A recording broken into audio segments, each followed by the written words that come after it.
how this podcast is making me feel. This cruising overdrive and Todd's behind the steering wheel. 'Cause these movies are obscene, but I can't stop me from tuning in.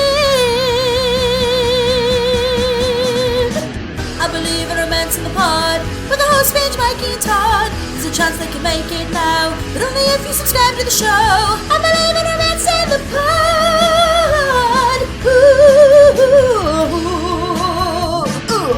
Hey love, and while you're at it, how about writing us a 5-star review?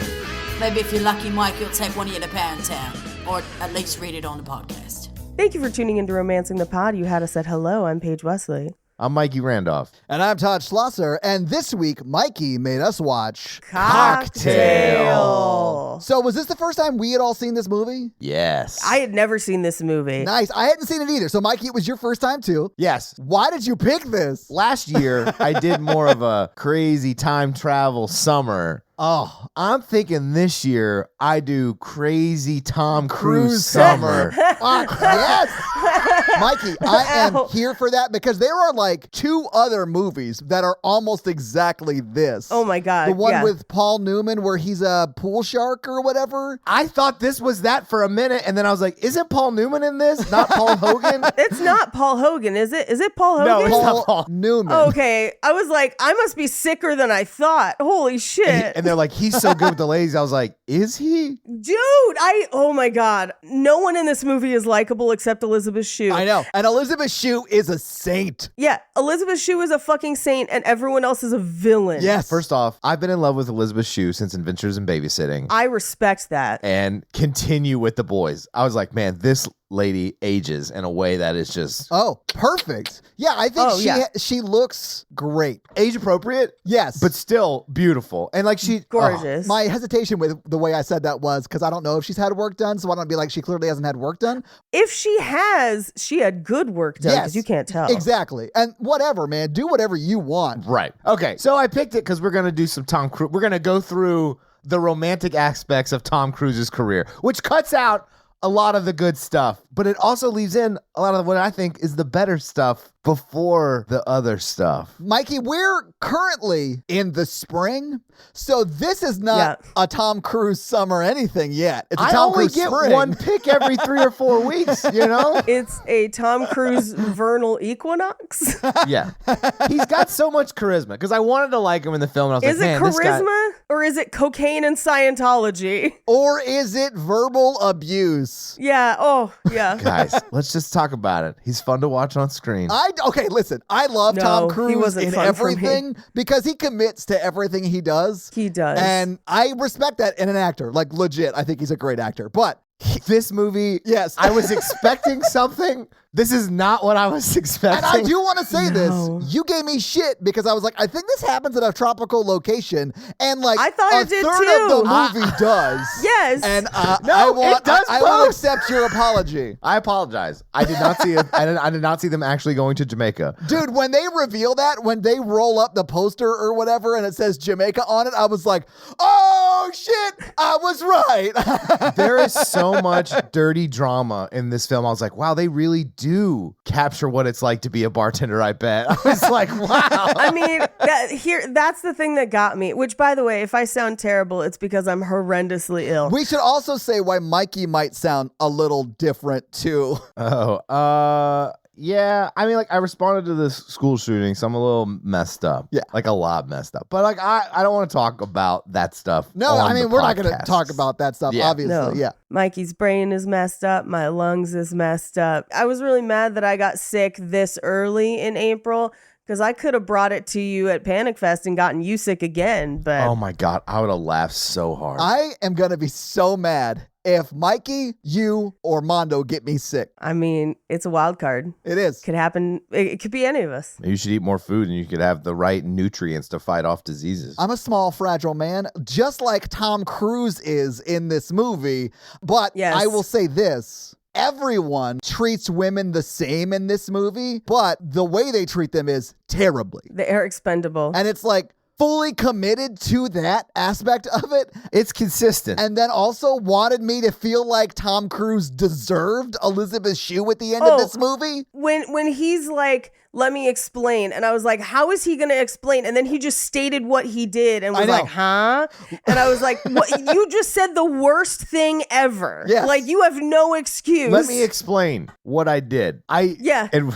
I mean, okay. This is 80s, right? What year was this? 88, baby. Okay. So I guess he's supposed to go on a journey realizing he's an asshole and like he's better by the end. But like He doesn't, though. He is fully still an asshole at the end of this movie. He's the kind of guy that think people actually care about poems to this level. Like, what the hell was that? Okay, so the poem thing was so weird, right? I hated the poems. And here's the thing. I love poetry. So do like I. it's a genre of art that I really love. Yes. In this movie, no, it adds nothing. It's pretentious and awful. Oh, but also people don't stand at bars and yell poem, poem, poem. Well, it's because this movie wants to, oh God. Well, yeah, because rap music became lyrical poems. I mean, Around this time, actually, you're not wrong. Yeah. it's actually like 10 to 15 years before this, but When rap became more popular in pop culture, it was definitely late 80s. no. 70s, dude. It's just where it became popular. But yeah, it starts in the 70s during disco. I didn't say when it started. I said when it became prevalent in pop culture. That was late 80s. Dr. Dre was doing it in the 70s and was popular and dressed in a doctor's coat, I like that. like at the time. I know, but you know who didn't know about any of that until the late 80s? All of America. Well, yeah, but like people who were into that kind of music were into it. I know. I'm agreeing with, we're saying the same thing. You're just not, I guess, hearing what I'm saying. we got to get back to. Yeah, we do. You'd think with more poems they would treat people better. I don't know. I don't understand. Well, it's because this movie, oh God, this movie is so up its own ass. So this movie, because it's the 80s, it really commits to the ultra capitalism of the 80s. Oh, Yes. And so Yeah, it's definitely a Reagan wet dream. Yeah. yes, it wants us to treat Tom Cruise's commitment to an American dream that doesn't exist, and his quest for like money at all costs as some sort of noble thing that we're supposed to like about him, and it's fucking insufferable. And if this was today, he'd be a fucking crypto bro and he'd be annoying as fuck. But then on the flip side, it wants to idolize this weird tragic hero of a bartender. You mean Doug? Yes, and like Yeah. has like tips and whatever, even though his life is in fucking shambles. And then it wants us to feel like he's the hero when he's a fucking villain through most of this movie. Paige, he's the villain the whole time, and they Yeah. stay best friends. Like, they go 2 Yes. years without talking or whatever, I but they're like didn't- best friends. I can't That's fathom not- why. I did not see him dying of suicide in the film. I knew he was gonna die, but I thought it would be cirrhosis. When he came back to the boat and Doug was dead, I was like, what is happening in this movie? Like, why? And I guess that's his quote unquote redeeming moment where he writes Tom Cruise a letter and he's like, Oh, you mean his suicide note? yes. Yeah. Where he's like, obviously I'm a huge asshole and I didn't mean to make you an asshole like me. Don't do anything I did. Too late, dude. And I'm like, what? but also, Todd, did you really not see his death coming? I don't really like think about it when I'm watching the movie. No, I didn't think we were going to go that serious. I'm not the kind of person who's trying to like break it down and figure out what's happening. Typically. There were so many moments where I was like, like when Liz, she was like, I'm pregnant. I was like, what? I know, same. I was like, this is like redeeming love levels of like trauma drops. How'd you guys not see those coming? I called every single one of movie those. about bartenders bartending. Okay, Mikey, the second they introduce that bartender guy and he starts teaching him and has his like Coughlin's laws of whatever, I was like, that guy's gonna die. I once saw a bartending movie and it wasn't like this. And I thought it was going to be like that. And that movie was called Coyote Ugly.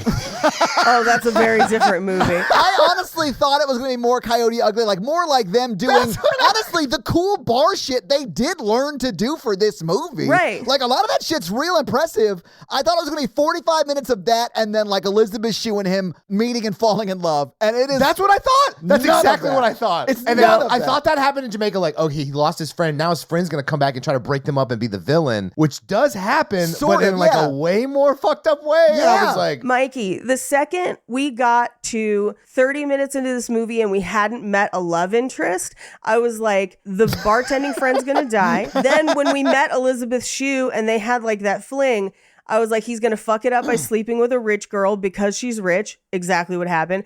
And then when he tracks her down, she's like, I'm going to spook you. I was like, she's pregnant.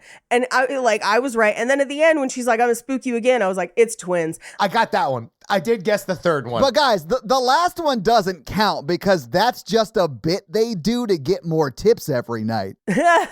That'd be great. And I was like, it's nice having twins in that smoky bar every night. Yeah, right? I know, right? Like, she's not even pregnant at that point. They've already had their first kid. She's just still playing it up for the crowd so they get more tips. You know what I'm saying? I thought, okay, here's what I thought was happening. Because at 30 minutes in, he liked Elizabeth Gershon or whatever. And then, dude, Gina Gershon. Gina Gershon. which who I love. But then, like, you know, they almost literally murder each other at work. Right. yeah. And then he goes off to Jamaica. And I was like, okay, he's saving up money. He's learned that bartender, just because he was older, doesn't mean he was right. And that he's Right. like doing it his Right. own way and still following his dreams. And then he meets Elizabeth Shue. And I was like, okay, the guy will come back. Right. But he's now established as a villain. Right. But this guy's learned his lesson already. And it's about falling in love now and turning away from that. Exactly. No. Dude, when Brian Brown Doug Coughlin is his name or whatever, when he comes back and Whatever. they are still friendly towards each other, I was like, I don't know what male relationships were in the 80s, but like if Mikey banged my girlfriend, I'd be pissed. I would never talk to Mikey again. Yeah. I could not fathom how he was happy to see him. And then they have this weird poetry roast shit, but it's supposed to be like, look how cool they are. And I'm like, this isn't cool. This is sad. It's not. I would leave that bar. I'd be like, we have to leave immediately if this is going to become a like poetry session. I wouldn't. I would be like, oh my God, this is the weirdest thing I've ever seen. I definitely got to watch all of this because I'm just here having a pina colada on vacation, and this will be a great story for when I go back home. Oh, you mean this bar's signature drink, the poem colada? Oh, pina colada. Well, he makes her that one like juice d'amour or whatever. I was like, that's just in my time. Oh, you mean the Juice of Love page? Ugh. All of it was gross. This whole movie is gross. I will say this. I was super impressed by the bar tricks. I did Very not cool. think that Tom Cruise would have done all of that. You don't see that anymore. No, you really don't. Like, when was the last time you went to a bar and they were flipping shit around? No, now it's all mixology, and they're like shaving off acorns and be like, now we'll have like a little tent and a little flame on your little drink. Do you have a nut allergy? I ordered a don't have a nut martini. I see it in Vegas all the time. I could see it in Vegas because they put on a show. That makes sense, Yeah, Paige. yeah. But yeah, I mean, like, usually they're just like, is it beer or what? Like, Yeah, exactly. yeah. I do like his first night. He sucks. Yes. And then literally the next time we see him behind the bar, He's so amazing. fucking good. Where Paige. was the He's so good. montage? What? I know. You know? We didn't get a training montage. We literally got one scene of Doug showing him how to bartend, and that was it. So I thought Doug was going to fire him and someone else was going to teach him. Because there's really no reason that Doug takes him under his wing. There was no like scene that shows like a bond. Well, because he's hot. Yeah, I honestly thought that the reason he brought him in was because he was like, he's got the right look. I can teach him everything else. You know, he's like a handsome guy, and that'll bring in women. And he's right. That would bring in women, which it does. Why don't we go through this movie drink by drink? Because these two are definitely alcoholics in a Oh, way like yeah. where like none of this is healthy from top to bottom. Doug doesn't eat. He just drinks and smokes. His wife sort of loved him. I bet he does eat. What are we talking about? His she wife did didn't not love him. She didn't love him. She was cheating on him the entire time. Yeah, how guilty do you think Tom Cruise would have felt if he did cheat on her the same night he dies of suicide? Like that's a double Oh whammy. my God, that would be. I mean, I'm gonna say it's hilarious. That would be hilarious to see in a movie. But like, if That's that happened to you in redeeming real love life, that would be style. Yeah. heartbreaking. Yeah. That's one of those things where you're like, oh man, I would laugh if I saw it in a movie, but if it happened to me, it would be devastating. Well, thank God Tom Cruise had agape love for Elizabeth Shue and went back for her. Oh, you mean realized he hit the jackpot while she was on vacation, and He then doesn't need her fought money. Really? Yeah, Oh, of course he wait, doesn't. I got to talk about one more thing. Let's Does do it. 10,000 seem low for you for him to walk away? $10,000 from Elizabeth Shue and my child? Yeah. The doll, yeah. There exactly. not I would've an been amount like, of money that would get me to walk away from the girl I'm in love with and our child. They should have added a couple of zeros on that, and because I don't think $10,000. He's like, I turned down that money. I was like, that wasn't that much money, even in the '80s. for someone living in a penthouse. I mean, I can give you what it was in the 80s, but yeah. Well, my favorite was the line he said after that. He's like, that's all they're worth. And I was like, is he negotiating right now? Yeah, I would be. I'd be like, 2 more zeros. I will take $1 million. So $10,000 in 1988 is like $25,500-ish today. Still, but even if he was like 25,000 to walk away from your baby, I'd be like, not enough. So when he was talking with Doug, like earlier on in the movie, when he's like pricing out what it would cost for them to open a bar, I thought that $75,000 quote that Tom Cruise gives Doug was going to be the offer at the end, and that's what he turns down, because that would make symbolic or whatever. Yeah. But they just didn't do that, and I was like, all right, whatever. I mean, I wouldn't take any amount of money either, so that's fine. I get it. Well, here's the thing, Todd. I believe that you would actually love and care for these people. I think Tom Cruise in this movie is a sociopath. So like, yeah, I mean, all the male characters are, Paige. Yeah, but I'm like, how many rails of cocaine happened to write this movie? Well, yeah, you have an elaborate backstory where he's in the military for no reason. No reason. We honestly, I thought, let's just start the movie. Let's just start it, because that's where it starts. And I have so many questions. Let's just go through it. Let's just go through it drink by drink, as Mikey said earlier, because I love that. Let's go. So we open with very glowy credits. Yes, it's very 80s. I watched this lying and watching it sideways while I took notes on my phone. I did almost the exact same thing, but I was on my back with notes on my phone. Yeah, we cut to winter fences and a cop car trying to pull over a Greyhound. I think it's technically an MP, like military police vehicle. Yeah, but we have no context to and it know doesn't that. say that. Well, you guys missed it, though. They wrote a piece of paper and it flew up and hit the window and it said, Jaeger bomb on bus. If this bus goes between 55 shots an hour. Guys, I'm going to make alcohol drinks a lot this episode. I love it. But like, I literally wrote in my notes, this movie starts off with whatever the end of the prequel that I want is. Like, was he in a military jail and then convinced his captors to drive him to this Greyhound bus? The only backstory that makes sense Is that the prequel was Top Gun? it was either Top Gun Yes. or something Rambo-esque or like Platoon, where he's like really messed up. Oh, yeah.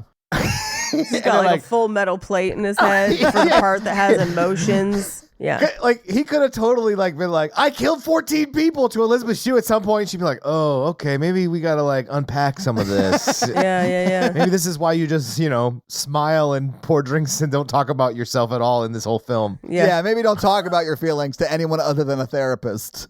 Yeah. I did think that this was the best way to get out of buying a ticket for a Greyhound. Yeah. Oh, absolutely. Buying 4 military uniforms from Party City and a fake siren. Right. And then pulling over a Greyhound and pushing your friend on it. Yeah. So they pull the Greyhound over and Tom Cruise gets on, which like I have not ridden on many Greyhounds in my time. I have. But I'm 90% sure that they don't just like take hop-ons. No. Like the stair car in Arrested Development.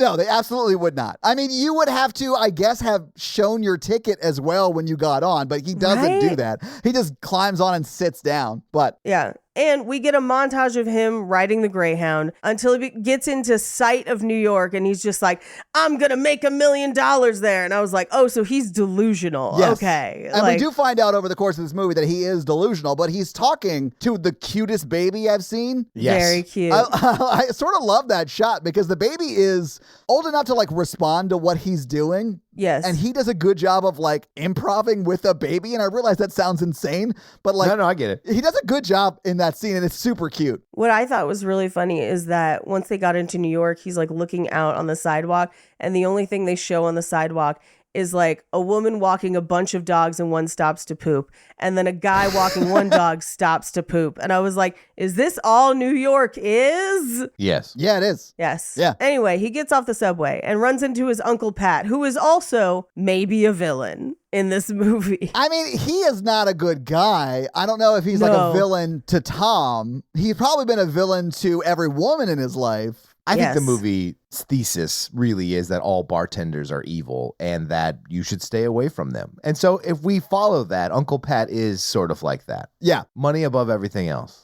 The American way in the 80s. Fuck bitches get money. That's what Tom Cruise does. Yeah. Oh my God. I just remembered Sugar Hill Gang. Yeah. A very popular 70s rap group. Anyway, so Uncle Pat's kind of a shitty guy, but he owns a bar and he's just like, we can get you a job at insert thing here. We never find out what that thing is.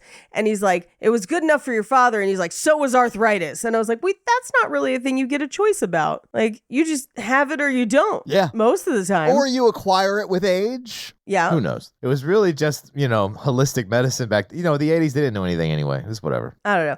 But his uncle gives him basically the advice of like steal from everyone. Yeah. Basically. And he is a bit of a shitty dude because he like cons his friends out of money. I don't know. All the time. Yeah. Like the relationship he had with the dude who was sitting at the bar, like the older guy, who I think came off the best out of all the men in this movie. True.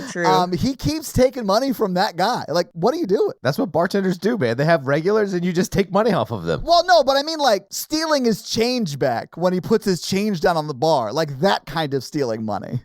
That guy is also enabling that behavior. He could walk away and go down to another bar. I mean, I guess let's blame the victim. Yeah. Sometimes people can't leave till they're ready to leave. But The jukebox has all my favorite songs. most jukebox have the same songs. I know, but that was my like, I can't leave Teresa. He's got all my CDs or whatever. Oh, like, yeah. She She took one of my drawers. So we cut to a montage of Tom Cruise going to a number of interviews that he is unqualified for. Yeah. I feel like in the 80s, it'd be much easier to get a job without a college degree than now. Absolutely. Because you would just lie about having a college degree. Like, why? Yes. Yeah, absolutely. What are they going to do? Look it up online or call somebody? I guarantee you they're Like, not. I have friends today who have marketing jobs without college degrees. Yeah. Yeah. You do. I mean, like, here's what's crazy. Before the internet, I don't know why people didn't just type whatever the fuck they wanted on resumes. Like, who could you, like, I guess they might call a reference, but you could have that phone number go to anybody. They can't prove it. Like, it's impossible. And that's how Jeffrey Epstein made it on Wall Street. Like, if you watch the documentary about him, he was like a math teacher and then just bluffed his way into Wall Street. Yeah. Like, and it wasn't until they like found out literally years later that he wasn't what he said he was. And then they just gracefully let him like, resign and just didn't tell anybody or anything. Well, he made him a shitload of money, and that's like all people care about. Yes. Yeah. Especially at the time he was sort of blowing. It's honestly around the time this movie came out, Paige. Yeah, no, it's exactly this time. That's what made me think about it. Yeah. Because I was like, that's exactly what he did.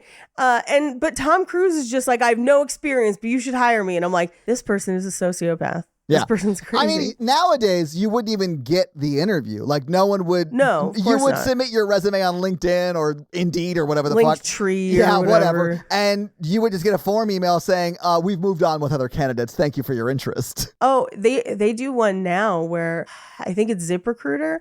One of them has a thing where you input your credentials, like for like what they have, and they'll be like, you don't meet the criteria. They'll just like tell That's you. how, that's how my job was. Yeah. Anyway, so he wanders into a bar that has a help wanted sign.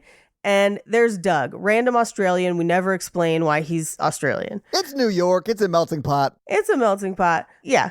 So he's like, can you do any of these things? And he's like, no. And he's like, well, we'll try you out tonight. And I'm like, that's a horrible idea. And he basically just gets shouted at the entire night and calls one of the waitresses. He's like, you're a fucking bitch, basically. Oh, no, but it's fine, Paige, because later she says that she is a bitch. So it's like feminism or whatever. I hated that so much. It's so... You guys, she lied to Tom Cruise about the drink she was wanting to get him in trouble. She didn't lie to him. She told him the name of the drink they wanted. And apparently it was just the same as a Long Island iced tea or whatever it was. I can't remember. It was a rum and Rum and coke. Coke. It was Thank rum you. and Yeah, coke. yeah. But it's a bar that has names for drinks that are standard drinks. Yeah. But yeah. And as she leaves, he's like, wow, you got money out of her. That's impressive. And he's like, I thought they all hated me. And he's like, wait till you've given them all crabs and then see how much they hate you. And I was like, holy shit, this man is a dumbster fire. I know, Paige. I was like, wait, because at this point I thought Doug was the owner. I was like, wait, did he just brag about fucking his employees and conning money out of them? Like, He's not the owner. They're not the owner. Doug he's is the manager, which technically is just as bad. Yeah. We never meet that owner. We never do, Paige. You're right. But he's still in management. He can't fuck his employees. Like, what is happening? I don't think he's a manager. I think he is a bartender. I think he's just a bartender. Yeah. Oh my God. Then I guess it's okay. Because when he opens his own place, he's like, I never knew we needed to wash dishes. And I'm like, what? Oh my God. When he was like, I didn't realize we had to pay money to buy the alcohol. I was like, what? I once heard a bartender say, we don't need to wash these. Alcohol's sterile. And I was like, I don't like that at all. If you have no mixers. I mean, they're not wrong.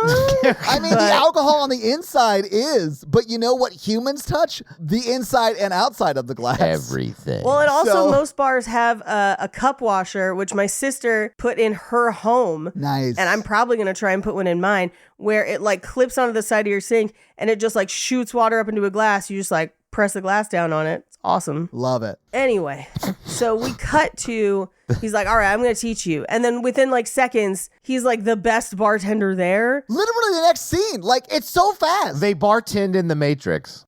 Yes. Tank, I need an ingredient list. I know my ties. I know my time. Anyway, so he's flipping stuff around and he literally looks like he's on coke. So I'm so sorry. Can I ask a question? Yes. I don't want to hear people talk about crabs much anymore. Like, is that like a popular STD nowadays? People still get crabs. Well, you see, Todd, people don't generally like to talk about catching STDs. No, I mean like technically like in pop culture. I don't mean like I don't have friends coming up to me listing out their STDs. Okay, like, do you want me to have a that's real? never Do you happened want me to to answer you for real on this? Yes. Shaving your pubic area has become much more popular in the last Ah, 2 or 3 that's right. decades. Okay. Which All really right. eliminated a lot of the crabs cases. Guys, do yourself a favor. Manscaped. Mikey, you're a fucking scientist? Yeah. Mm-hmm. And honestly, Mikey's sample size was pretty large, if you know what I'm saying. Don't call a ladies area large. I was referring to his vitamin water. That was his I thought you were sample. referring to my body count. Oh, no. I don't give a shit about body counts. Is such a stupid I don't care thing how to many about. people you've Yeah. killed. What? What? But you can't do 23andMe, Mikey. That's the thing. If you have an actual body count. My brother did it, so I'm really worried. And I can't murder anybody. It makes me so sad. You shouldn't be striving to murder anybody. But it's always something you keep in your back pocket, you know? It's not something I keep in my back pocket. It's something I keep in my back pocket. And while I don't necessarily have the strength to murder anyone now, like right this second. Because you have acute bronchitis, which is better than having ugly bronchitis, I suppose. Yeah, of course. I don't know. I mean, the listeners can't hear this, but I'm sure you guys have seen me struggling to sit upright. So, like, Yeah. anyway, so Doug, the other bartender, is just like, you gotta like be sexy so the women come up here and then their men buy drinks and it's this whole thing and it's just like weird. No, I mean, that's accurate, though. Where the women are, Yeah. the men want to be, and the men will buy them drinks. Yes. So he's not wrong, but yeah. He's not wrong. He just talks about it in a real gross way. It's a real callous, very matter-of-fact sort of way, yes. Yeah. I mean, it perfectly captures that I started working at the Applebee's and this is the oldest guy who works there kind of vibe. Oh, Like waiting? Yes. Yeah. So when I was waiting tables, we had a guy like that who drove like a 96 Miata that he loved, Paige. I see you smiling. hey, he loved I that love a Miata. He had the full-on bed skirt, long hair, bald on top. You know what I'm saying? Oh, no. Oh, his name was Tim. I hope he's still alive, man. Like I still worry about that guy. Those people never die. And there's nothing wrong with being passionate about serving or customer service or the service industry. There's nothing wrong with that unless you're a total asshole like the guy I'm talking about from my personal life and the guy in this movie. I'll say this about Tim. He was sort of a sweetheart. He's a super nice Well, guy. see, that guy's Hey, probably good. you know what? Yeah. Lifers are a different breed. They are. I'll say that. Yeah. And you know that you are one or you aren't one. And there's nothing wrong either way, but just like it takes a special breed of people to do it. Yeah. So we cut to the next day. He is in class because he's also trying to take college classes. Yeah, that's the plan, right? Go to business school, Yeah. get a degree so he can get one of the jobs he interviewed for before. But Right. because he has bartending experience because of his uncle's bar, he can get a job as a bartender. And that's exactly what's Right. happening. Yeah. And they ask him to write his own obituary, which the things that he writes in that obituary, I'm like, we're supposed to like him? I know. He's a monster. Paige, it ends with him at 99 years old dying under his 18-year-old wife. seventh wife. I was like, this is a Bond villain. Like, he's a very bad dude in the making. Yes. He hasn't achieved these dreams he's striving for. If y'all are wondering why the divorce rates were high for our parents' generation, this was culture. Well, yeah, and it is the hyper capitalism of the 80s. Like, it really is. It's everything is commodified. Well, and also, like, before the 80s, it was also super misogynistic. The 80s were as well, but, like, you couldn't get a bank account as a woman until, like, the 70s, right? Like, without like a male cosigner or whatever. Like, it was insane. one of my favorite scenes in Masters of Sex where somebody has to co-sign with her for a car. And I was like, God, that's so crazy. It is. Yeah. Yeah. And I know the scene you're talking about because the person who has to do that is a very successful woman. Yes. And yeah, so who like has her own money. Yeah, could have afforded the car on her own for sure. Yes. Yeah. Yes. Yeah. It was not a matter of can I afford it? It was because she was a woman. And Yeah. I was just like, that's so fucked up. Yeah. Anyway, so we cut to he's falling asleep in class because he's bartending all night. And it's New York where bars are open until like 3, 4 in the morning, like not 2. So like he is literally up all night. Right. We cut to the bar where he's flirting with a girl, but there's a boyfriend behind her. And then we cut back to college where they're talking about like what your business ideas were. And one of them is makeup for pets, which is bonkers. Oh, all of the business ideas were terrible. Even I think Tom Cruise is on some level, but that's the bar we end up with. I do think during the 80s and 90s, it would have been great. I think he basically invents TGI Fridays. Yes. Well, but without a food, I guess. But yeah, I mean, they probably would at a restaurant if they franchised it. But anyway. Yeah, they probably have food. But Paige, it is very much that like TGI Fridays, Applebee's sort of vibe, right? But the business teacher in this class, I think is my favorite character of the movie because he is the biggest asshole I've ever seen on the screen. It's so bonkers. He reminds me of my screenwriting 101 teacher who used to just throw people's scripts directly in the trash. He does that in this movie with the business plan, Paige. Yes, absolutely. I was like, oh, Ron Supa, R.I.P. But like when I think back and realize that guy that I took classes with helped produce Rocky and was best friends with the guy who wrote Showgirls, I'm like, yeah, that makes sense. Some of that checks out, really, yeah. Some of that checks out. But yeah, he used to just like, from his desk, just like angrily chuck scripts into the trash. It was... But that's more or less the vibe of the teacher in this movie, too. And like he's giving it to a bunch of people in the class. Yes. And this is like freshman intro to business. Yeah. Oh, I know. And he's like, oh, why are you guys so fucking stupid? Like, they're freshmen, bro. When he attacks the single mom who goes back to school or whatever, or like that's the one Tom Cruise defends, which I sort of appreciated because he is being a super asshole to her. Well, she wants to be the Donald Trump of the cookie business, and that woman's name, Mrs. Fields. And fucking crushed it. Fucking crushed it. She went on to found Crumble. And have that professor murdered because she got Crumble money. Crumble money.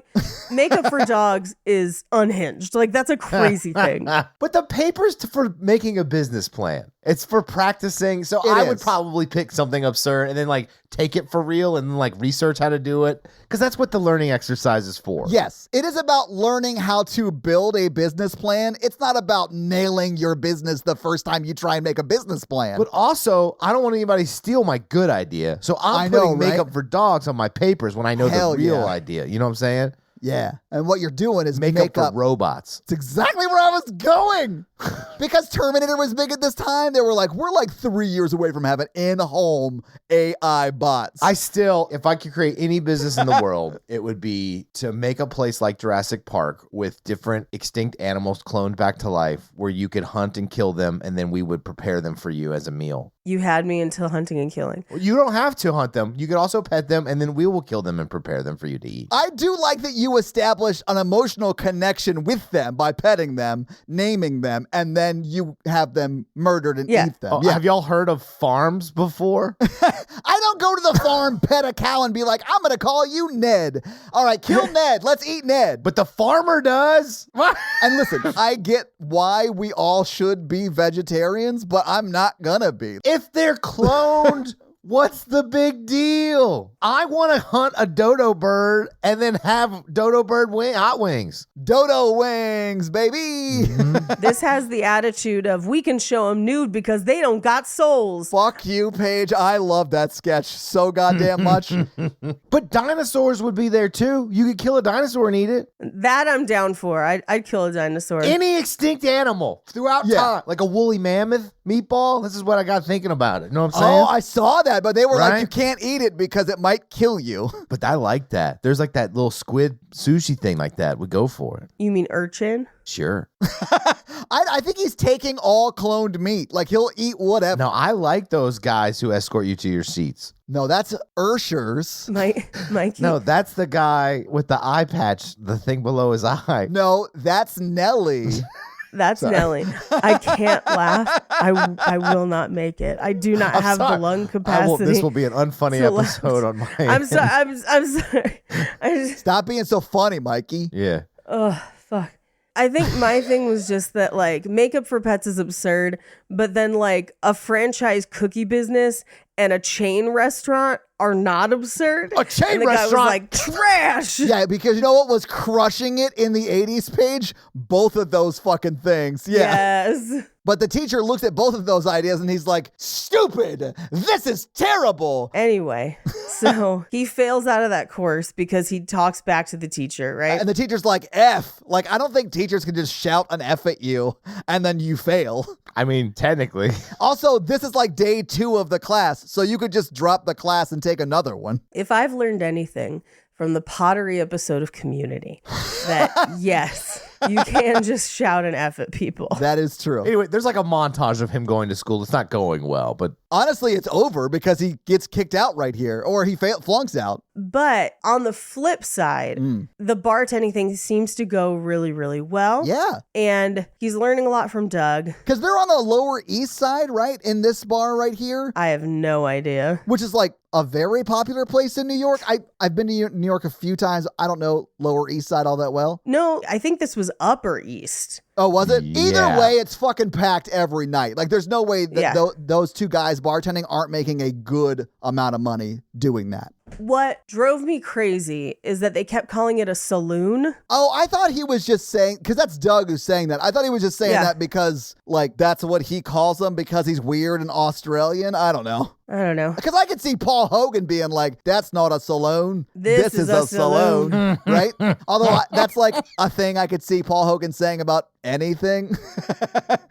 That's not an X. This is an X or whatever, you know? Like, Those aren't taxes. This These are is taxes. oh. So this is where they come up with their idea for like a bar that they would own and maybe franchise. and they're like living together at this point, it looks like. I don't know if they are or if Doug's just at his house all the time. Oh, Yeah. I mean, maybe that's. Oh, okay. I feel better about Oh that my because God, is Doug homeless? That's what I'm thinking. Doug is not homeless. He's between relationships. It's different. That's like when a drummer is between probably accurate. relationships. He might sleep in his car for a month, but like shit happens. What is a car if not a mobile home? Thank you. Yeah. When we were looking at houses, there was one with a 4x8 cage in the back, and we kept joking that it was a tiny house with lots of natural lighting. That's a ADU with a great natural lighting. Yeah. Anyway, so we cut to a guy comes into their bar and he's like, "You got a bartend at my bar." And then they go to a bar that looks like it's out of Purple Rain. In Oh the best my way, God. though. I love The this cell bar. block, I was like, Yes. Yes. do they make bars? It looked like a bar from Gotham City. Yes. It absolutely did. But like Tim Burton's Gotham City. Yeah. Yes, Where their yes. uniforms are like prisoner uniforms. Yes. Yes, the one that Prince did the album for. Yeah. But while watching this, because we still had not met any love interest yet, and we're 30 minutes into the movie. He made eyes at one woman at the last bar, but then her That was boyfriend it. came up, and I was like, okay, she's not the love interest. Got it. and I was like, I'm going to make these fools do Purple Rain because at least it has a love interest the whole time. Well, I paused it at 30, and I was like, oh shit, did I fuck up? I thought this was I thought there was a romance in this. I know. Elizabeth Shue has not come into this movie to make it watchable yet. We talked Yeah. before the Zoom call. There is a relationship in this film, not a yes, romance. I would not call it a romance. So this is where we meet Gina Gershon, And she and Tom Cruise hit it off right away. They go home that night. Can I say this? I get that they want to make Gina Gershon stand out. So they Yes. put a camera on her Yeah. in a bar? What are we doing? I have cameras. I don't bring them to bars. I think she's a photographer. I know, but she takes 0 photos that night. She takes a photo of him. Well, yeah, but she didn't go there to take a photo of him. She met him at the bar. Right. And and I think it's because they want her to stand out, but I'm like, she's Gina Gershon. She stands I out. know, that's what my point. Right. That's what I was trying to get Yeah. at. Like, she's gorgeous. Like, she stands out on her own. Yeah, That's why yeah. you cast her. Here's the thing. We can't do Showgirls on this podcast. But it is unhinged in a way that I fucking love. And whenever it's on TV, I stop to watch it. And part of the reason is because Gina Gershon is a fucking bonkers villain. Yeah. And she is intensely watchable Yeah. as one of the craziest people on screen in that movie. And you know what? More people should respect that. Yeah, I think the performance she turns in is masterclass, honestly. Yes. Yeah. Well, and much like Showgirls, Yes. in this movie, we have a fucking crazy sex scene. Oh, you mean a sex scene that devolves into a pillow fight, Paige? I've seen pillow fights turn into sex. Right. I've never seen sex turn into a pillow fight. I don't even know that it's that. There's like limbs everywhere. And I'm just like, whose hand is what? In the 80s, sex was just like flopping together. You know what I'm saying? Yeah, much like the pool in Showgirls. If you haven't seen the sex scene in Showgirls. But anyway, he falls in love with her one night because he's a fool. Well, and that's what Doug is trying to point out to him in the meanest way possible. Yeah, not the strategy I would choose. Because they start hanging out a lot. And she was rich. She owns a building. Right. Yeah, she owns the whole building, like the whole block that she lives on, right? But the night they meet, this is the first time they establish like people that go to bars just really want to hear poems. Like that, this is the first I time hated poems that. are introduced, and it's like someone walks in, delivers a poem in a spotlight. So this bar has a fucking spotlight. Anyway, then to get them to buy drinks, Tom Cruise stands on the bar, and I guess we're supposed to expect he ad-libs that poem and gets them to drink. Yeah, I guess. But It's it's one of those weird. things that it takes forever and it's annoying and it's all bad. But she is also the one who comes up with the idea to make money in Jamaica, which will come back later. Yeah. But essentially, Doug is like, so she owns the building. Do you think she lives there alone? Like, Yeah. He's always trying to poke holes in everything that Tom Cruise is doing because Doug himself is not happy and he struggles when his friends are happy because he's a bad person. he's a manipulative asshole. Yeah. But also, he's not wrong. Like, there are clear holes in her story. Yeah. No, I mean, you're absolutely right, Paige, but people have to learn those lessons, you know? Yeah. But so he's like, $50 that she's cheating on you. And he's like, yeah, I'll take it. And then literally Doug cheats with her. Yeah, like on purpose. Like Yeah. he goes after her, which we don't see. It's like this is why it felt like redeeming love to me, because there are like montages of Gina Gershon and Tom Cruise dating, and within that they talk about going to Jamaica to build up money to like that $75,000 to establish their own Yeah. bar in that same district, right? We get all those Right. like little montagey scenes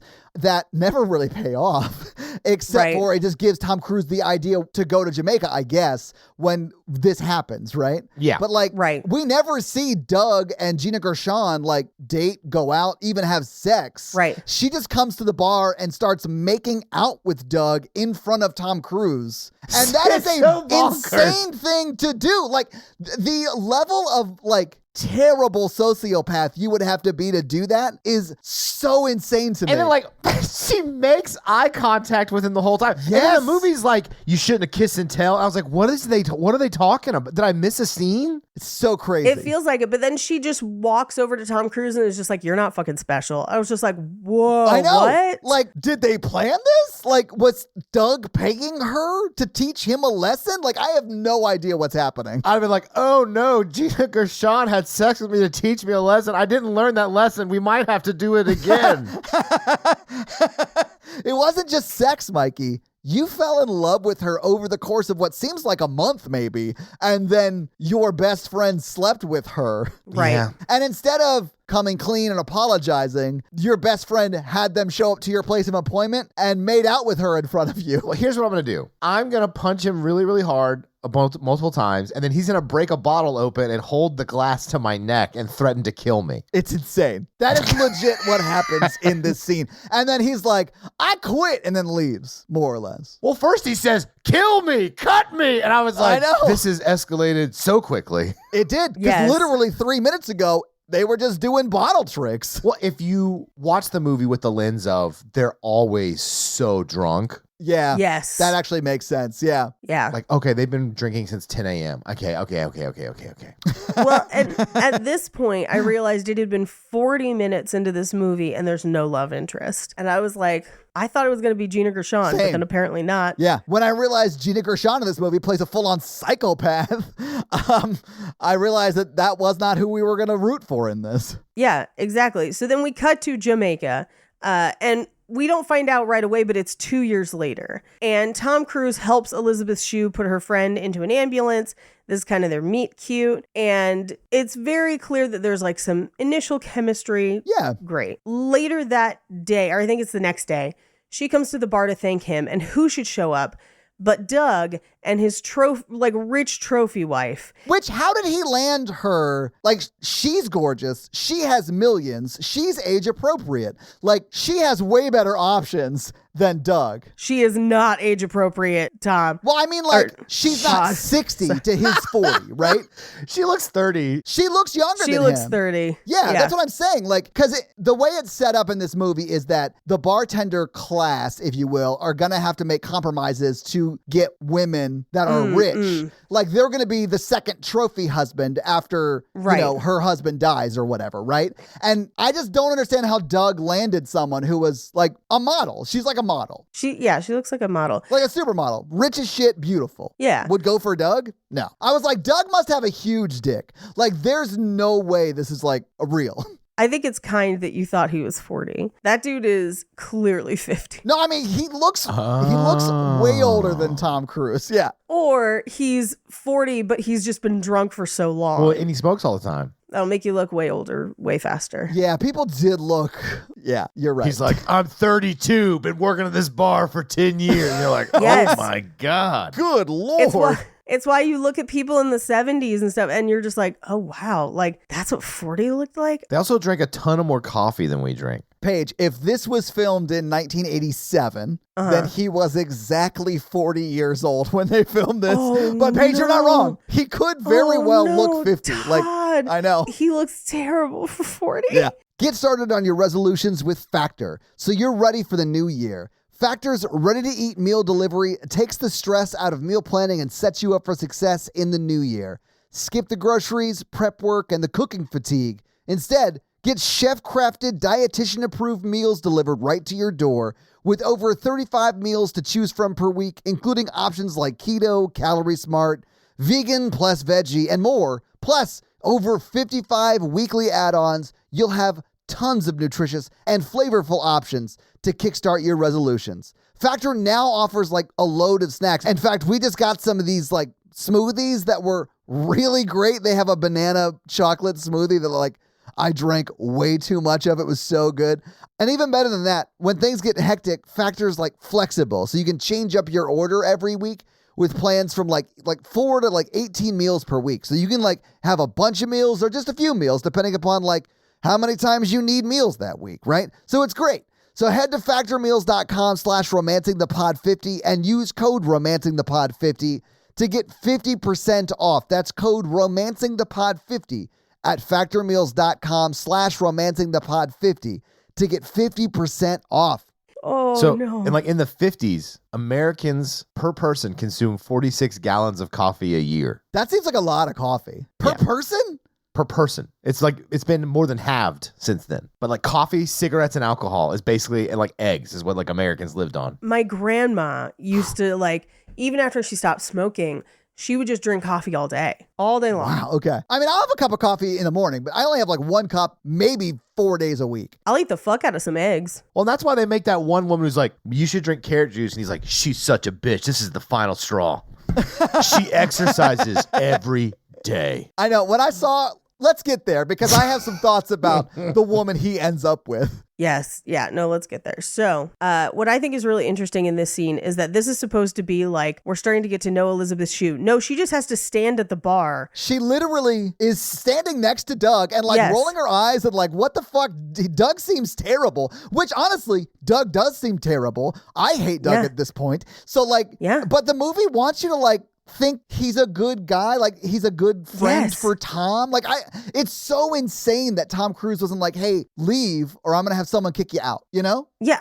The movie really wants you to like idolize Doug in a strange Yeah. way. Like, I hate like it. his freedom or whatever. It's so weird. It is. But so Doug is there. And then over an undisclosed amount of time, Elizabeth Shue and Tom Cruise have like a montage of dates, like over like a week, Yeah. 2 weeks. I got the vibe that it was like a week, 8-10 days, something like that, right? So, Yeah. you know, it's sort of like in 50 First Dates, he is like Yes. Adam Sandler's character, right? Like, Your week-long love Yeah. affair. Like, Yeah, don't fall in insane. love with someone on vacation. It's so easy to do, but like, they're gonna fall in love again next week. honestly, there isn't a whole lot to this movie, but it's still like 2.5 hours long. Like, Well, we conservatively get 22 minutes of Elizabeth Shue and Tom Cruise making out at this part of the film. we do. I mean, and listen, it's the best part of the movie I- because like they actually are building a connection, but it's like, just physical. I know, but they actually do sort of There's go out a so little many bit scenes too. though of them making out in this film. I know. And listen, I was fine with it. Well, you I have to was make here up for the it. first half of the movie where like she doesn't exist. I was like,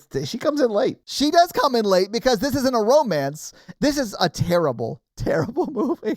You want to hear a fun fact, Mikey? Yeah. The guy who plays Doug married his wife in 1983, and they are still together and still seem to be very happy. I love that. Doug. So like the guy who plays Doug is completely different apparently than Doug himself. And that makes me very happy because I actually like the guy who plays Doug. Yeah. I think he's very Likeable. likable, very charismatic, but he does terrible shit. Like he's a bad dude. But I do like that in real life, the guy's just a likable, charismatic dude who has been happily married since 83. So yeah, I mean, his wife's also gorgeous and stuff too. Like she's an actress too. So, but most people, like most actor, like marriages don't last that long. Yeah. Now is conservatively 25-minute montage of them making out. Yes. Yes. Yeah. And then having sex under a waterfall. And my first thought was leeches. My first thought was, Nice. yeah. I was like, Mikey, we had similar first thoughts. I was like, Elizabeth Shue is so hot. But she is like 80s beautiful. Like Kelly Kapowski wishes she was Elizabeth Shue. Do you think that was Elizabeth Shue's real side boob? I think so. I honestly don't know because it is shot from behind a little bit, so they could have faked it. I don't know. I think so. And they're having seemingly a great time. They have sex next to like a fire. And then they're talking about like, well, what if we just stayed here and our kids would do whatever? Which is like, okay, if you're talking about kids, this is kind of something. Yeah, it is something. Oh, we also should say that this is 2 years later. The initial plan was to go down and make $75,000 in 6 months and then No. come back. The initial plan said he was going to take 3 seasons, and then Yeah, 3 seasons. in the winter he would go to Jamaica, and then the summer he would work in New York. That's what it was, right? Yes. So, but he's been there for 2 years, right? Like he hasn't yeah, been. So he probably has Yeah. 50,000 saved up, allegedly. If he's if he saved it at all, yeah. Yeah, Which he does say at the end that he has some money saved up. We just don't know what it is. right. He doesn't mention how much, but because he does also get a loan from his uncle to start the bar, right? Which that's the most unbelievable part of this movie, that guy would give anyone money. well, he's obviously in the mob. Oh, I mean, yeah, he Right. probably is in the mob. That makes sense. Yeah. But anyway, Elizabeth Shue and Tom Cruise have sex a lot while she's here on vacation. And they sort of plan what their life could be like together, which don't do that with someone you're on vacation with. I mean, unless that person is going back with you from that vacation. You know what I'm saying? Like, Yeah. that seems like a recipe to getting your heart broken. Yeah. Well, and the one thing I do like in this montage is they show them on a date and Tom Cruise just talks at her about money. Yeah. It's the worst date I've ever seen. But I guess we're supposed to think they're perfect for each other. But that's why I was saying before you got on the Zoom call that there's no romance in this movie, but there is a relationship. So I guess it counted in the 80s. I guess. But we cut to he's back at work at the bar. Yeah. because he has to work while she's there. And Doug shows up and is just like, you couldn't fuck a rich chick to get money. And instead of just being like, I don't want to do that because I have feelings for Elizabeth Shue, he's just like, show you, and then just goes and fucks this random lady. Well, Doug did say, I double dog dare you. And like Marty McFly. You can't double dog dare somebody. Like Marty Come McFly. on. Double Tom dog? Cruise and Marty McFly He didn't have a choice, cannot. Paige. Yeah. He double dogged him. Bullshit. He later says, I was dared to He do it. did say a man has to accept a dare. I was like, he absolutely does not. You don't have a fucking leg to stand on. And by the way, he never truly apologizes for that.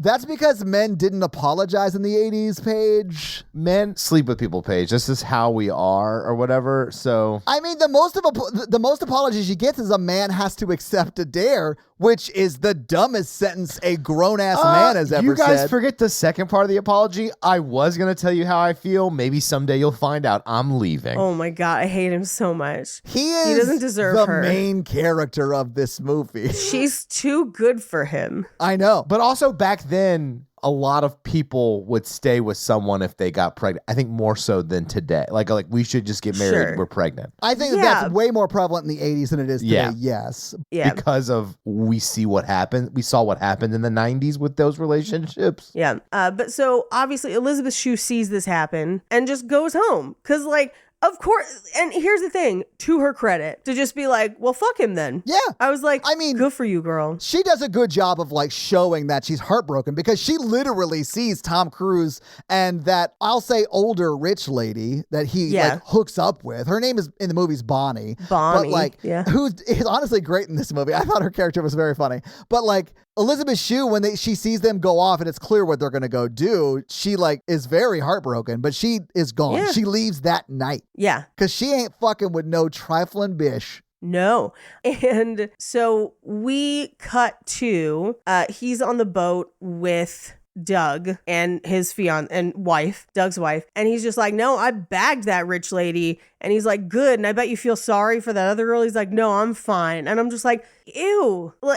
Like he's disgusting. Why is he the main character? This is terrible. It is. And we cut to, he goes back to New York with Bonnie, and he and Doug have a bet that, because Doug is opening a new restaurant, that he'll be working for Doug by St. Patrick's Day. Yeah. And if he does, he owes him this $500 bottle of liquor. So we cut to Bonnie's apartment where she's working out in the morning. She wants him to get her carrot juice.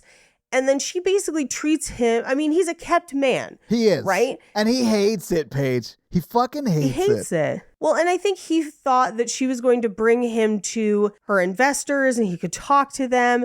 And it's like, oh, he wants a job at her company. I mean, she's the CEO Yeah. of a company and he wants to be a salesperson, I think. yes, a sales manager is what he wants. Okay. But it's like, you have no experience At all. and you're fucking the boss. Like, that's obviously not going to, you're delusional if you think that's what's going to happen. It is shitty that she clearly lied to him about that, but I do think that he should have more realistic expectations of what this Yes. relationship is. Yeah. And so she takes him out to meet her society friends and she's having him hold her coat, whatever.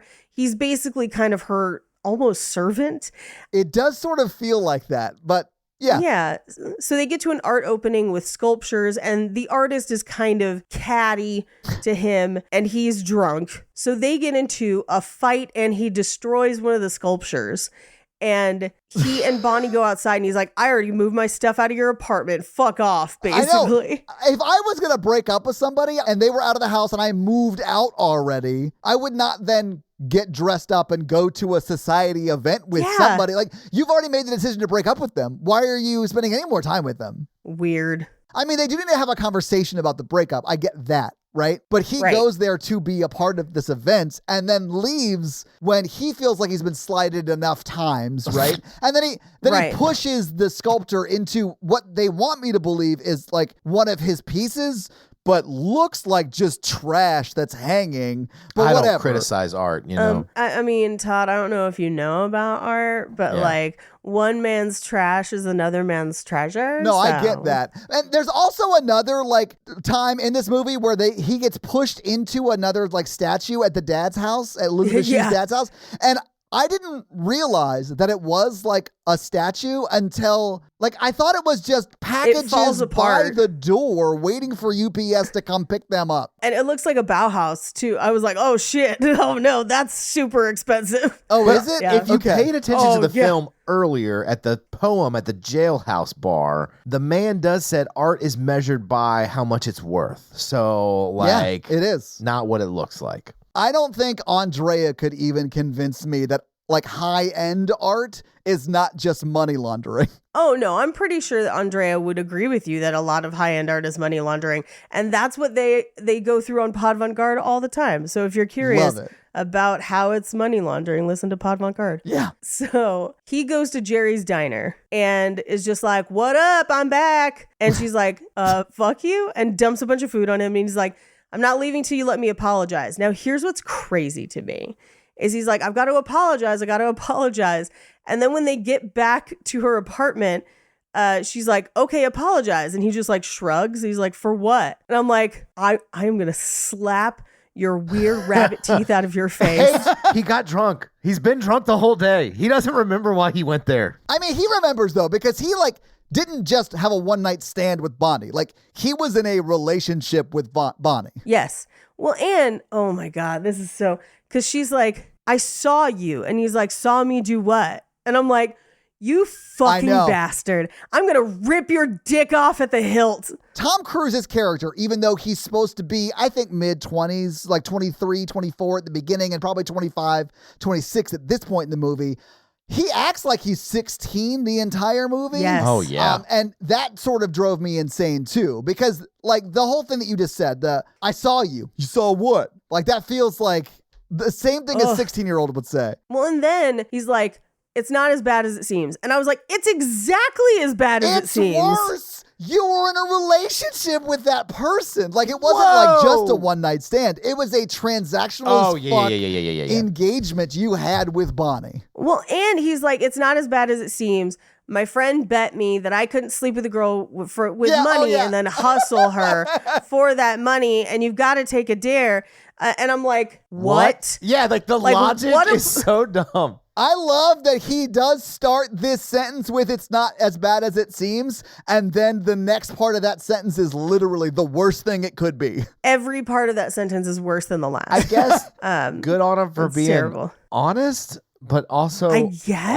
awful. Well, I feel like it's crazy that he's like, he doesn't seem to see anything bad about it. Like he's honest and it's just like, yeah. And I'm like, do you not understand how, first of all, fucking disgusting that Yeah, sounds? it's terrible. But then on top of that, you had a thing with her and now you're here professing your love for her.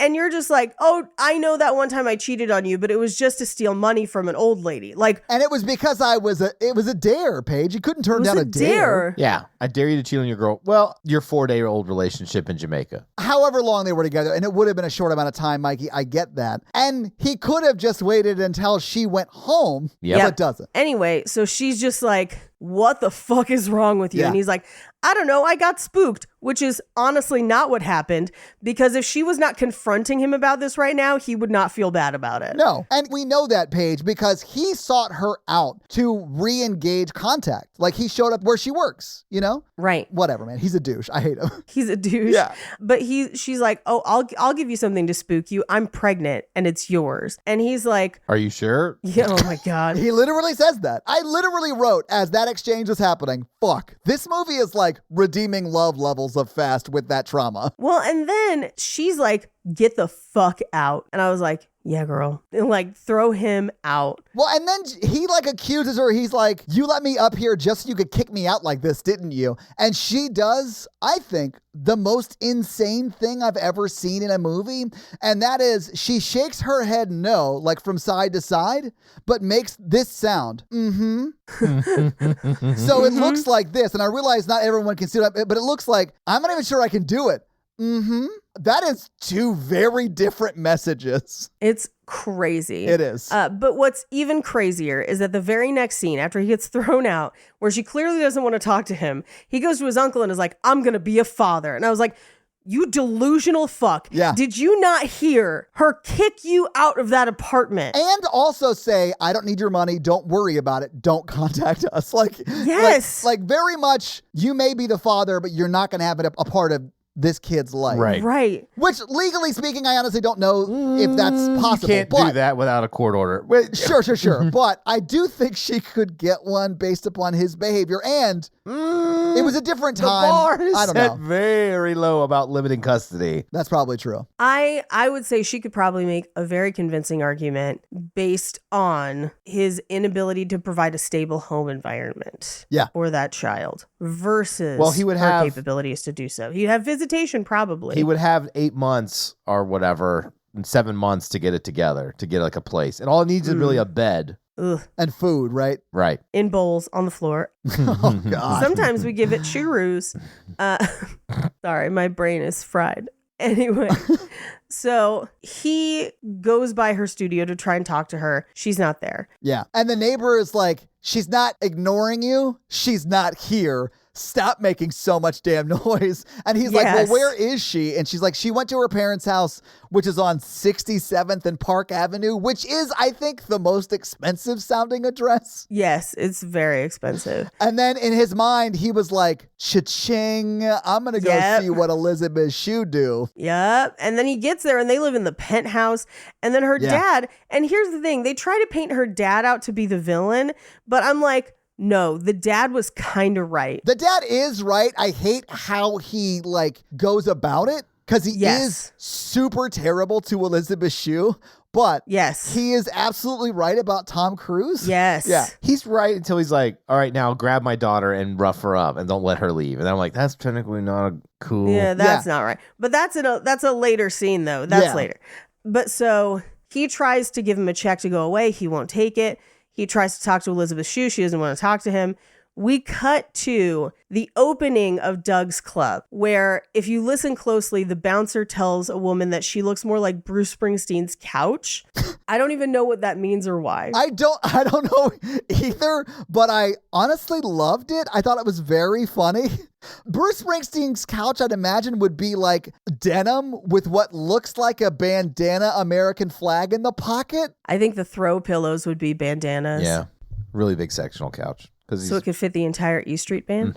For movie night. Yeah. Anyway, he ends up talking to Doug. And while he's talking to Doug, like over Doug's shoulder, we see Doug's wife making out with another dude in the bar. Yes. Do we? Yes. And she's been kissing Tom Cruise on the mouth pretty much every time she sees him. Right. And like progressively getting longer and more like sensual, right? But like, Right. yeah, I don't know. Like kissing on the mouth is one of those things where I'm like, maybe culturally that's cool. And I don't know where she's from. But like, I mean, when you linger, it's more than just like a kiss on them. You know what I'm saying? Like it's more than just like a hello kind of kiss. yeah, yeah, absolutely. And so he and Doug go out to his boat where Doug's like, I didn't know that you had to like business. Yeah. And he then drinks himself into unconsciousness. Yeah. And his wife is like, oh God, not again. I want to go home. Can you drive me home, Tom Cruise? And he's Yeah. like, okay, sure. And she's like, I want to talk to you about Doug's problems. And I'm pretty sure at this point she's going to be like, he needs AA. That's what I Oh, was thinking no. was about to happen, which But is no, like, that's not at Yeah. all what I knew already what was happening because she invites Yes. him up after kissing him too sensually in the car and he says no. Yes. And then she's like, we need to talk about Doug's problems. And that like manipulates Yep. Tom Cruise into going upstairs. She does not Yes. care about Doug. No. And also at this point, it's too late for Doug. The man she hired to kill him has already done the job. I honestly would not be surprised if that was the truth. I mean, that's not on screen, but I believe that theory. Yeah. well, that's her own fault for letting him play in the commodities market Right? with her money He put all of his money in commodities. in orange futures. That's a trading places joke. Love it. So all 4 of you are welcome. I got it. I just can't laugh. I can't laugh loud. Orange I'm juice so sorry. futures. Man, orange juice actually sounds really good right now. You should get some. I have to go out and find some, and I probably don't have the energy for that. Wow, so. we're already to this death? We're like flying. This movie is 2.5 hours, but it's really like 10 minutes of plot. No, this movie is only a little longer than 90 minutes long. It just feels like it goes on forever. Fuck, I was It's an way hour off. and 43 minutes. Yeah. Jesus Christ. I swear to God, I thought it was 2.5 No. hours. Todd, it feels like it's 2.5 hours. It feels like Lord of the Rings length. Holy shit. Director's cut page. Yes. Good Lord. So there are some pacing issues is what we're saying, guys. Oh my God, yes. Yeah. They spend so much time on such weird things. Like, it's just, you Yeah. could cut the entire Bonnie subplot out. Like, it's just weird. I'd argue that if you did, and he just went after her back and then had to like fight with her family to like be able to date her in a way that was like that maintained her relationship with her family, you know, so she doesn't have to Right. be ostracized from her own family. I don't know. Tom Cruise is a sociopath in this movie. I hate it. Crazy. So he's like, I can't like hook up with my friend's wife. And he's like, I've got to go check on Doug. And the second he was like, I'm going to Yeah. go check on Doug, I was like, Doug's dead. No, exactly. I knew at that point Doug was so dead. But I do like that he was like, no, I'm out. I'm not going to have sex with you, Doug's wife. Yeah. I mean, technically, at that point, that's Doug's widow. He could have smashed. He could have smashed. That's true. And honestly, this is not justification, and he shouldn't have done it. But Doug did fuck his girlfriend. That is true. I thought for sure he was going to do it to get Me back at him. too. But I was glad he didn't, though. I was glad he didn't because I did sort of want to see how him and Elizabeth Shue's relationship played out. Yeah. And I wanted to like it. I never did. Right. But that certainly would have made me hate it a little bit more than I ended up hating it. Well, I also had suspicions that Doug and his wife had an open relationship the entire time because she's actually seen with multiple guys Yes. throughout the entire movie. Yes. That's why I think she conned one of them into murdering Doug. Very possible. I think that's how she got her money. I'm like, I have a whole Yeah. like femme Life fatale insurance plot for her. policy. Yeah. She's a black widow. Yeah. And he was just, Anyway. husband 9 or whatever. Yeah. Well, and I have in my notes right here, just where is this movie even going? Because, like, what is it at this point? Like, who are we supposed to be following or caring about? That's what I was like. I was so glad I picked it. I was like, this has gone redeeming love off the rails immediately. Here's the problem. You know how when you're sick and you have that like day where you're like, I can do it. I'm feeling better, right? Yeah. And then you overdo it and you make yourself even sicker than you were fucking before. Yeah. I went last night because I have bronchitis. I'm not like, it's not COVID or whatever. Yeah, you're not contagious. It's just painful to breathe. It's super fucking painful. Yeah. And I went and did a show because like I had a friend who had kind of helped create a show and I love working with her and I didn't want to let her down. And it was a show where you had to make up songs. You told me about this. Oh, And like I like loaded up on Mucinex and like Tylenol and Yeah. I was like, I'm gonna go do that's it. like my go-to cocktail when I'm not feeling good. Yes. And I went and sang a parody version of Let's Give Him Something to Talk About conspiracy theories. And Hell I was yeah. like, I've got one shot, one opportunity to sing everything about the Lemurian hollow moon continent. And I was like, every piece of lung that I have, let's go. And then won the game like for the night. And I was Nice. like, yeah. And then woke up this morning and I was like, I'm dead. dying. I'm so sorry, Paige. It's not funny, but like that is the most predictable thing. I'm so sorry you're not feeling well. That's all good. But We're done, but pretty much. We're almost there. So this is gonna be like the literally shortest gonna be episode the shortest ever. fucking I'm episode so we've done. sorry. It's fine. It's fine. Like seriously, it's fine. A lot has happened this week. Everyone's a little sad and off, and you're sick, so it's fine. I'm so sorry. I'm dying. Mikey's dying inside. It's just I haven't cried today. yay. Yeah. Anyway, so Doug sends him a suicide note that's basically like, I've been full of shit this entire time. And I'm just like, what the fuck? How did he not know that? He Like, reveals it like Kaiser Soze, and I was like, yeah, Doug, I know. Well, what you don't see is Doug walking away from the boat after Tom Cruise starts yelling for help because this is staged. Yes. You can clearly see it, Mikey. I see you laughing. When he like touches Doug's blood, that's clearly ketchup. I know Heinz when I see it. Doug's in Jamaica bartending his own little life out. He's been living like a king in Jamaica. Have you not seen Cocktail 2? That's what it's all about. If I really was one of them and like bartending was my passion and I was working in Jamaica, I probably would just stay in Jamaica and have a bar in Jamaica. It would be hard for me to leave like what some people consider a paradise. Well, especially if you like opened your own bar or something. And if Elizabeth Shue wanted to marry you and be in Jamaica with you, like Mikey, you would never leave. Well, when it comes to Elizabeth Shue, it fits. Call me Cinderella. Mm-hmm. Here's what I will say. Having spent extended periods of time in paradise places, it is very cool to be there on vacation, but when you live there are very real life difficulties that come with living in a place like that I think would be a bit of a wake up call for people. Like, I remember one time when we were in Hawaii and bread was $9, like that kind of shit where you're just like, oh my God, I'd have to pay this every day. Like, this is crazy. That is expensive. You're right. Or there's like laws about like ownership of land and business and stuff. And it's one of those things where people go for like a week and they're like, I could be here forever. And it's like, yeah, if your whole life was drinking fruity drinks and laying on the beach, I'm sure you could, although you'd probably get bored after a while. Paige, Tom Cruise's whole life is drinking fruity drinks. Tom Cruise. He's built his entire personality around it, Paige. He doesn't eat bread or food. Tom Cruise probably doesn't eat food, but lives in a tiny bunk off the side of the bar and never gets a day off. But I think that would be his paradise. As long as he owned the bar, I think he would be like, this is the dream. I did it. Yeah, I guess. Anyway, so he, for some reason, Doug's death prompts him to go to Elizabeth Shue and be like, I love you. And I'm like, you guys have had a total of 6 dates. Oh, and even less conversations. Most of the montages, the date montages, are just them making out. Yes. Which I wish it was that easy. Mikey, we'll find you your Elizabeth Shue. Yes. You mean someone I make out with 6 times and knock up and then she's rich? Yeah, okay, let's go for it. Mikey, but okay, I wrote in my notes, I didn't bring it up, but in the scene when Elizabeth Shue is telling Tom Cruise she's pregnant, I was like, this is when she needs to meet Mikey. Because Mikey's the kind of guy who would fall in love with a beautiful woman who was also pregnant with someone else's baby and then raise that child. No. But it would be even better if I like sleeping with someone on vacation and then they like come and find me and they're like, I'm pregnant. And I would be like, oh no. Jackpot. Yeah, exactly. I'm like, what am I supposed to? I'm supposed to sound like, oh no. But I'm like, okay, we got it. I didn't wrap it up, boys.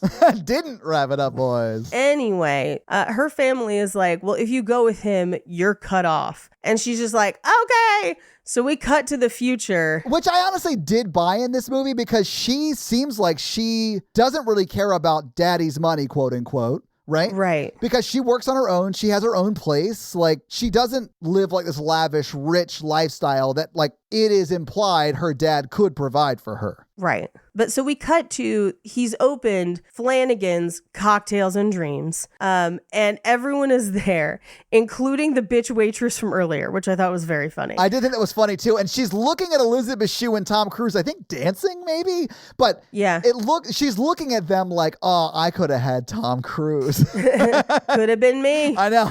And it could have been. But you were mean to him. But also, she's got all the power. Because, like, those grandparents are going to want to see twins. Oh, yeah, absolutely. Yeah. Yes. I got the impression that they were going to warm up to him now that he started a business without their money. Yeah. And be like, all right. I think so, we'll too. buy in and help you franchise. I think that's how they franchise. Like, if there was a Cocktail 2, I think it would be Tom Cruise dealing with mall restaurants being shut down because not as many people are going to the mall anymore. Like, that would be the problem he has to solve for in that movie. I think what you guys don't understand is they changed it. Flanagan wasn't the name of the real Tom Cruise character. His real last name was Bennigan's. Oh.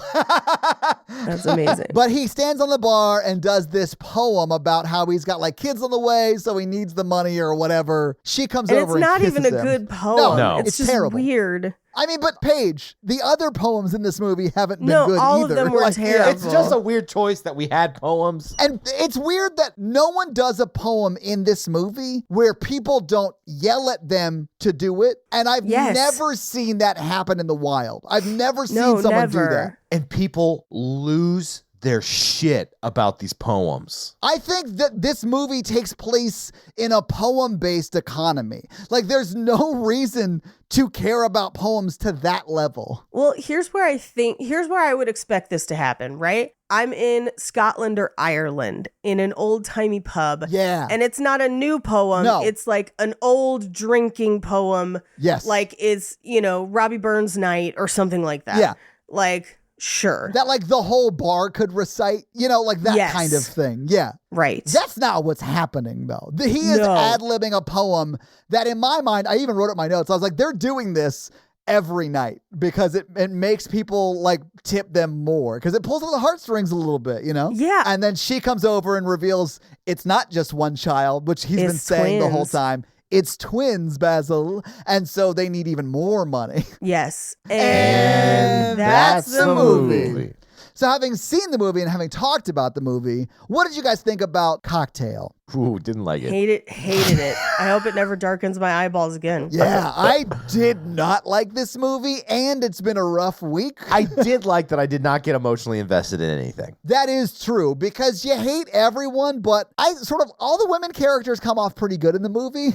All the men characters do not age well. But it's all absurd, so I think it was good for the emotional state that we are in to That's not fair. care about the movie as much. So I felt good about that choice. Yeah. I'm certainly not going to say you pulled a Todd because you haven't established a track record of picking horrible movies you haven't seen, which I acknowledge I have. I have that track I record. picked this expecting something like this, and it was way worse than I thought. And I think I'm happy that it was. This is like, and I don't know when Wall Street came out, but it feels like the guy who wrote this movie watched Wall Street and was like, what if I did Wall Street, but instead of a stockbroker, he's a bartender? Oh, that is kind of what it is, like blue collar Wall Street. Okay. Yeah, but I honestly don't know if that could be because I don't know when Wall Street came out. I think the same time. No, I think it's 88. It may be 88. So yeah, Wall Street came out in 1987. Yeah. My final thoughts are hard pass. Yeah, I think everyone should hard pass on this movie. I'm going to give you some box office information that's going to break your heart. But Paige, before we do box office, Yes. let's do some fun facts. So hit us with your fun facts. Cocktail fun facts. So Gina Gershon one time said in a podcast interview that Tom Cruise knew she was ticklish and tickled her during their sex scene. And that's the take they used in the movie. So that's what we're seeing. Okay. That reminds me, we didn't talk about this, but it really looks like Elizabeth Shue beats the shit out of Tom Cruise when she flips him over her shoulder at one point. Oh, yeah. That looks like it hurt. Yeah, she body slams him into the sand because this is in the beach. And Yes. not in a fun way. Like No. he hits hard, and I think they used the take where she hurt him. Because I was Yeah. like, oh Yeah. shit, you can't fake that. No. Yeah. And you hear his chest thump. Like it's when he hits the ground. I was Yeah. like, I'm sure he deserved that, but that looked painful. Because they're Yeah. you can tell they're whispering to each other down there. Yeah. And they're voiced over different words. I was like, I think she really beat the shit out of him for a second. Yeah, I think so. I don't have a fun fact about that, but maybe. So the bartending that they do in this movie is called flair bartending. And John Bandy, who is a very famous flair bartender, trained Tom Cruise and Brian Brown for the film. Okay, cool. And I'll say this, the flair bartending, which is a new phrase for me, is awesome in this movie. They do a great job with it. Yeah. Oh, no, it looks amazing. Yeah. There's that one scene where they're working at the very first bar where they're doing choreography. They're Yeah. doing it synchronized to a specific song, and they're making themselves a drink, so they're making the same drink. So it is Right. they're doing all the same motions at the same time. And it's a 1-minute shot. It's Yeah. a choreographed Uncut. dance routine, uncut with one camera. It's impressive. You don't really see stuff like that normally in movies. And Tom Cruise gets off beat and then picks it back up Yes. so they still finish the drinks at the same time. Yeah. Yeah, I noticed that. Now, did you know that this film is based on a book? What? Hell yes. How is that possible? It's by a man named Haywood Gould, Okay. who was a struggling writer. He also wrote the screenplay for this movie. Okay, that checks out. Yeah. He wrote it about his time as a bartender in the late 70s and early 1980s. Okay. Which is probably why there's fucking poetry and shit in it. Yeah. Hey, as a writer, we'd be doing dumb shit. So Yeah. that's probably why a lot of that's in there. But it's about his kind of life story, slightly embellished. Yeah. Now, Tom Cruise was not the original choice for this role. Really? Originally, they wanted to give it to Robin Williams What? because he had previously starred in Club Paradise, which, Mikey, I think is the other bartending film that you've seen. Yes, I that have you seen liked. Club Paradise. Well, wait till next week No, when I do my pick. No, I'm just joking. I'm down with 80. We haven't done a lot of 80s. Now, here is something else that's interesting. Originally, Doug was supposed to be played by Paul Newman because they wanted to repeat the success of The Color of Money, which is the other Tom Cruise. Yes. I think that's a pool hustling one. That is the pool hustling That's one I the was talking about pool before. We're Yeah. definitely, that's probably going to be my next pick. It will be as romantic as this movie. Yep. In Bret Easton Ellis's novel, American Psycho, specifically the novel, not the film, the character Patrick Bateman ends up in an elevator with Tom Cruise, commends him on his performance in the movie Bartender. Okay, that's amazing because he is a psychopath in this movie. Yeah. Elizabeth Shue was not the first choice for this movie either. She should have been the only choice. She should have. She's great. She is. But they looked at Jennifer Grey, Demi Moore, Ali Sheedy, Jodie Foster, Daryl Hannah, Sarah Jessica Parker, and Jennifer Jason Leigh. Yeah, that's like anybody who was anybody late 80s. And honestly, Yes. most of those people would have been great in this movie too. Yeah. Tom Cruise and Elizabeth Shue both got kind of sick from swimming in extremely hot waters in Jamaica. Oh, wow. Like heat stroke and stuff, which is weird. Well, yeah, if you're in the sun like a long time and you get in like hot water, Yeah. it'll mess you up. But they should, like, they're on set. Like, they should have health and safety stuff, like, whatever. Yes. Haywood Gould, the guy who wrote the book, was famously not happy with the movie adaptation. I mean, I haven't read the Okay. book, but I understand not being happy with this movie. Yeah. So, on the Gold Coast in Queensland, Australia, there's a real life multi level nightclub called Cocktails and Dreams, modeled after the one in the film. It exists? It exists in Australia. Oh, Awesome. man. There's If we ever do a tour finally in a reason Australia, to let's go. do it. I know, yeah. And those are your fun facts. Well, Paige, thank you for those fun facts. Let's talk a little bit about box office. So what do you think the production budget was for Cocktail in 1988? 15 million Okay, because they go to Jamaica. Paige? I'm going to go 20 because it's Tom Cruise at the height of Tom Cruise. So yeah, Paige, you're exactly right. It is $20 million. This is like 3 years post Top Gun. So like he's Tom Cruising it to the max at this point. If you adjust that for inflation, that's like $50.8 million today. That's a good amount of money today. This movie premiered on August 5th, 1998, and Tom Cruise proved again he was a bankable star because this is the #1 movie in America that week.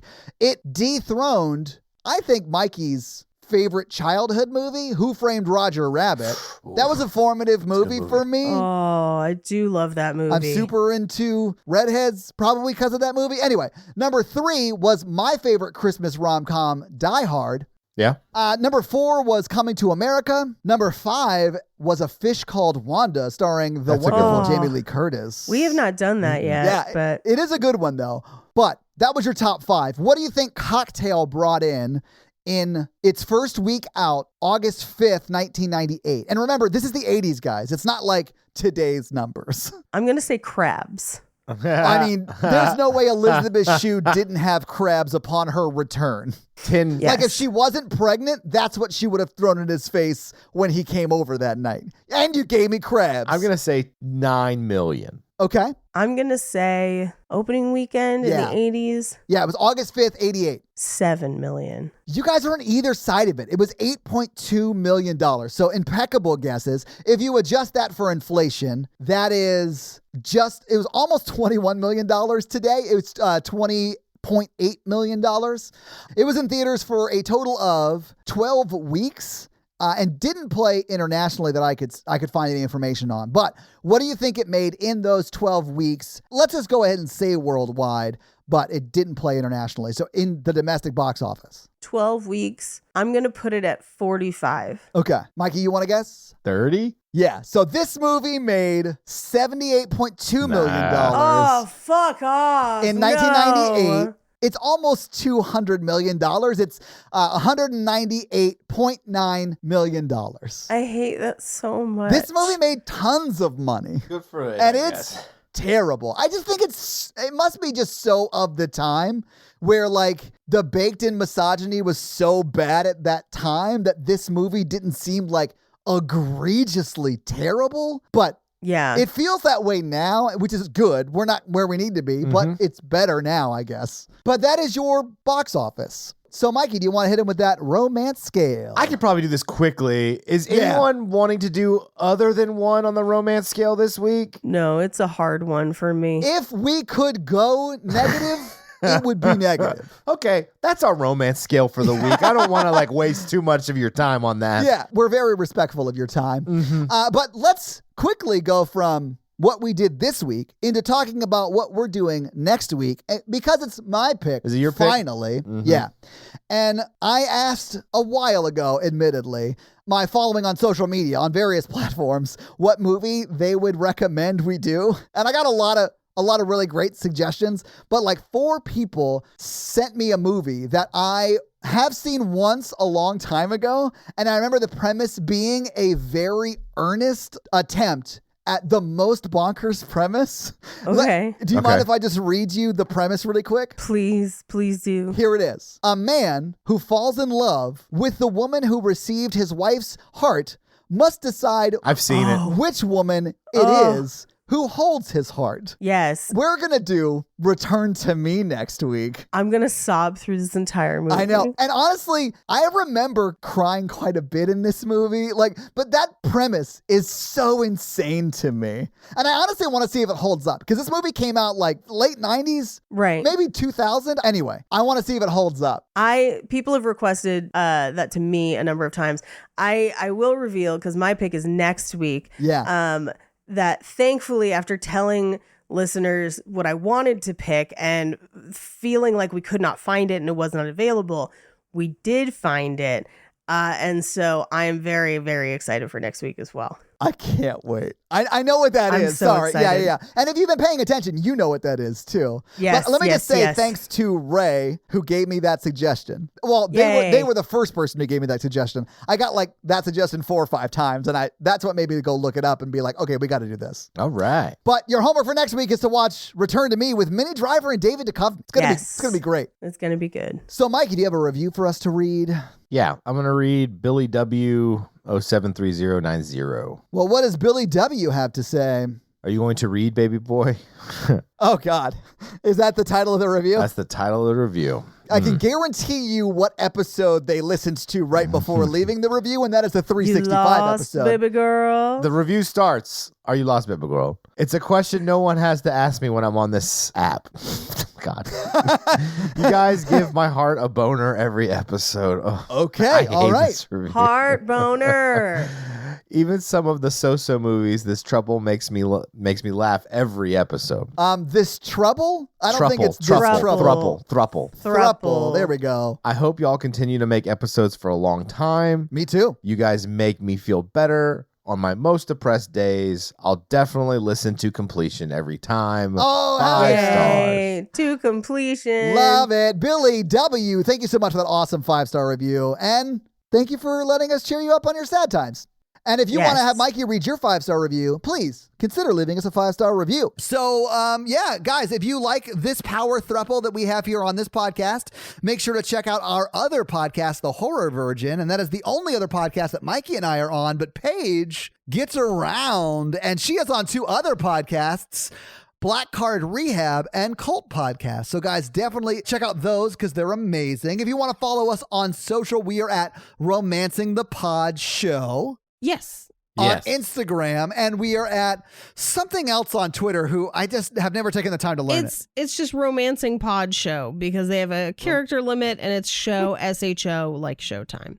So guys, check that out as well. And if you want to follow us all individually, Paige is at Rampage Wesley everywhere, including TikTok.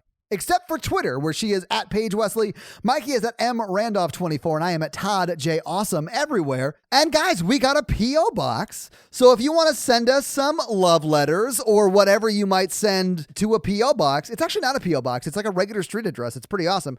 It's 6688 Nolensville Road, number 108-34, Brentwood, Tennessee 37027. So send us some stuff. Yeah. That's going to be it for us, you guys. I'm Paige. I'm Mikey. And I'm Todd. And you complete us. To completion. What's your pickup line going to be, Mikey? You want to come on vacation and get pregnant? Let's do body shots. Mikey, she's never going to get pregnant if you're doing body shots. Oh. Well, it depends on where you put the body shot. Gross! Bye!